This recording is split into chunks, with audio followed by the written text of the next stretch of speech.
ताज़ा तरीन वीडियोस के लिए चैनल को सब्सक्राइब करके बेल आइकन और ऑल नोटिफिकेशन पर क्लिक करें ताकि आपको मिले हर खबर सबसे पहले।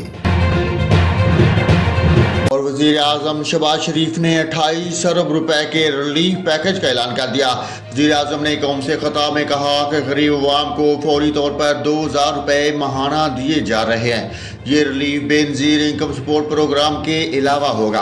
पेट्रोल की कीमतों में इजाफा के हवाले से शहबाज शरीफ ने कहा कि हमने दिल पर पत्थर रख कर पेट्रोलियम मसनूआत की कीमतें बढ़ाने का फैसला किया। तेल की कीमतों में इजाफा मुल्क को दिवालियापन से बचाने के लिए नागजीर था। साबिक हुकूमत ने सियासी फायदे के लिए पेट्रोल पर सब्सिडी दी, हालांकि खजाने में कोई गुंजाइश नहीं थी। शहबाज शरीफ ने इमरान खान पर तनकीद करते हुए कहा कि हुकूमत संभाली तो 7000 मेगावाट के पावर प्लांट बांधे। आलमी इदारों ने कहा मुल्क की तारीख में सबसे ज्यादा करप्शन आपके दौर में हुई। मुल्क को मुआशी दलदल में आपने धकेला, हमने नहीं। वज़ीर आज़म शहबाज शरीफ ने कहा कि पाकिस्तानी अवाम ने मुतालबा किया था कि नाअहल और करप्ट हुक्मरानों से जान छुड़ाई जाए।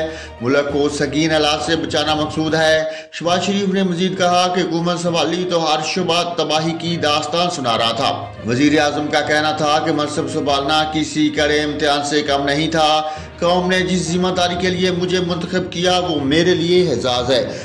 वज़ीर आज़म शहबाज शरीफ ने कहा कि ऐनी तरीके से हुकूमत बदली गई, दरवाजे खोले गए, फलांग कर नहीं आए।